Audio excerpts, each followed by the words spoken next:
Hi everyone. Today we will read about general properties of matter. द्रव्य के सामान्य गुण क्या क्या होते हैं उसके बारे में आज हम क्या करेंगे, आपके साथ डिस्कस करेंगे। ब्रह्मांड में उपस्थित प्रत्येक वस्तु जिसका अपना द्रव्यमान हो, तथा जो स्पेस घेरता हो, स्थान घेरता हो, वो क्या कहलाता है? द्रव्य कहलाता है, मैटर कहलाता है। अर्थात द्रव्यमान एवं आयतन युक्त प्रत्येक संरचना द्रव्य है। हमारे ब्रह्मांड में जितनी भी वस्तुएं उपस्थित हैं जिसका अपना एक द्रव्यमान है, मास है, और जो स्पेस भी घेर रहा है, वो क्या कहलाता है? वो कहलाता है आपका द्रव्य। किसी वस्तु में उपस्थित द्रव्य की मात्रा उस वस्तु का द्रव्यमान कहलाती है तथा वस्तु द्वारा घेरे गए स्थान का माप उसका आयतन कहलाता है। द्रव्य में जो जितने द्रव्य की किसी वस्तु में जितना द्रव्य उपस्थित है, जितने द्रव्य की मात्रा उपस्थित है, वो उसका द्रव्यमान कहलाती है, और जितना स्पेस वो घेर रही है वो उसका आयतन कहलाती है, जिसमें वस्तु की ऊंचाई, लंबाई व चौड़ाई शामिल होती हैं। जल, वायु, मृदा, सोना, कुर्सी, किताब आदि सभी वस्तुएं क्या है? द्रव्य हैं। जबकि ऊर्जा हो गया, प्रकाश, ध्वनि, विचार, भावनाएं आदि द्रव्य नहीं है। नेक्स्ट हेडिंग है हमारा द्रव्य की अवस्थाएं। द्रव्य की अवस्थाएं क्या क्या होती हैं वो देखिए। द्रव्य की मुख्यतः 3 अवस्थाएं होती हैं, वो तो हम बचपन से पढ़ते आ रहे हैं। ठोस, द्रव एंड गैस, सॉलिड, लिक्विड और गैस।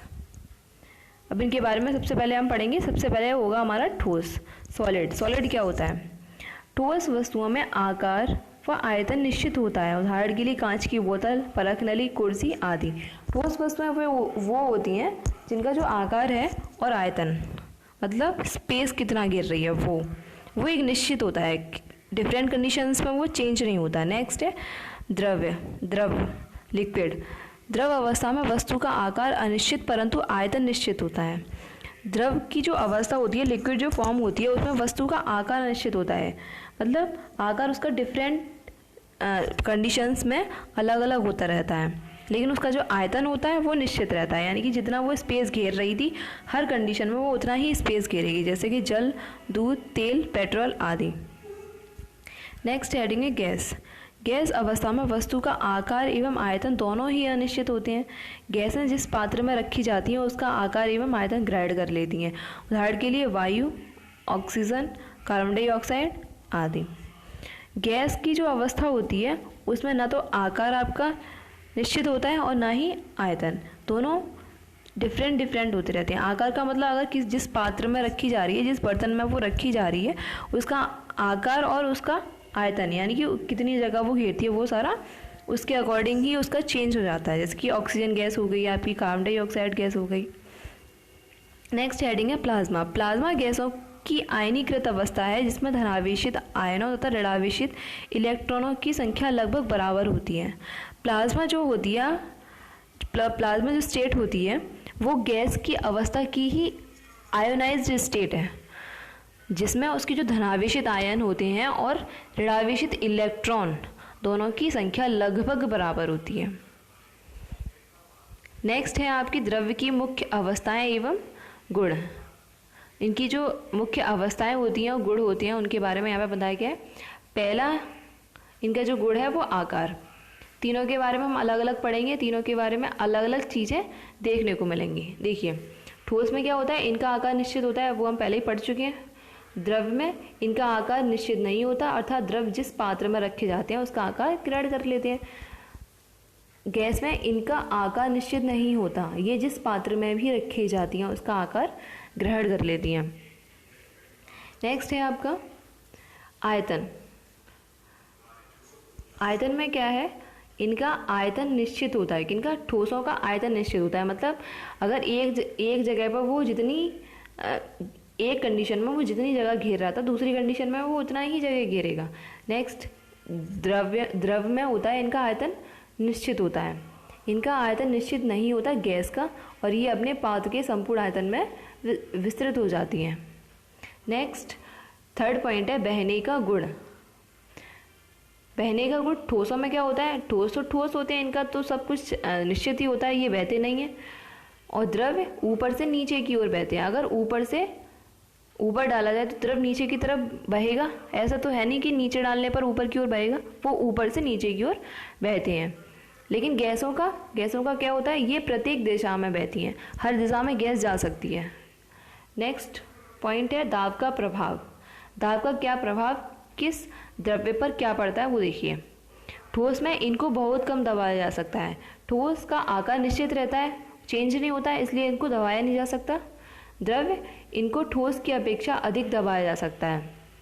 द्रव का क्या होता है, ये ठोस से ज़्यादा दबाए जा सकते हैं।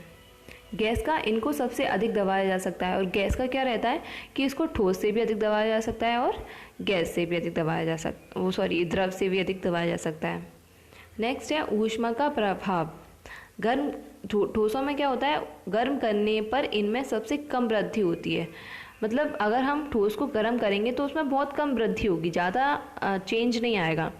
नेक्स्ट है द्रव गर्म करने पर इनके आयतन में ठोस की अपेक्षा अधिक वृद्धि होती है। जब द्रवों को गर्म किया जाता है तो उनके आयतन में ठोसों से ज़्यादा वृद्धि होती है।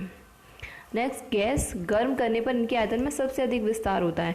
गैसों को जब गर्म किया जाता है तो इनके आयतन में बहुत ज़्यादा विस्तार हो जाता है। नेक्स्ट पॉइंट है कणों में गति। ठोसों के कणों में गति सबसे कम होती है, यानी कि ठोस के जो कण होते हैं वो उनमें आपस में बहुत कम इधर उधर घूमते हैं, कम गति होती है। द्रव के कण ठोस की अपेक्षा अधिक गतिशील होते हैं। द्रव के जो कण होते हैं वो ठोसों से ज़्यादा, ठोस जो होते हैं उनसे ज़्यादा गतिशील होते हैं। गैसीय कण ठोस एवं द्रव की अपेक्षा बहुत गतिशील होते हैं। गैसीय कण जो होते हैं, जो इनको अणु भी बोलते हैं, वो ठोस और द्रव से ज़्यादा गतिशील होते हैं। नेक्स्ट पॉइंट है गलनांक, क्वथनांक एवं क्रांतिक ताप। ठोसों का गलनांक होता है वो निश्चित होता है, द्रवों का क्वथनांक होता है वो भी निश्चित होता है, और गैसों का क्रांतिक ताप होता है वो भी निश्चित होता है। नेक्स्ट पॉइंट है अंतराआण्विक आकर्षण बल। अंतराआण्विक आकर्षण बल क्या होता है, ठोसों में इनके कणों के मध्य प्रबल अंतराआण्विक आकर्षण बल होता है।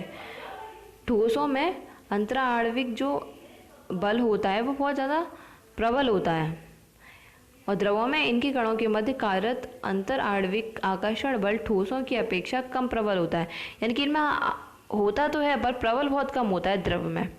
गैसीय अवस्था में अणुओं के मध्य अंतराआण्विक बल शून्य अथवा नगण्य होता है, जबकि गैसों में क्या हो जाता है वो शून्य हो जाता है या फिर होता ही नहीं है। नेक्स्ट पॉइंट है आपका हिमांक एवं घनत्व। ठोसों का जो हिमांक और घनत्व होता है वो अधिक होता है, ज़्यादा होता है द्रव और गैस से। द्रवों का हिमांक एवं घनत्व ठोसों की अपेक्षा कम होता है, और द्रव में ठोस में जितना होता है उससे कम होता है, गैसों में सबसे कम होता है।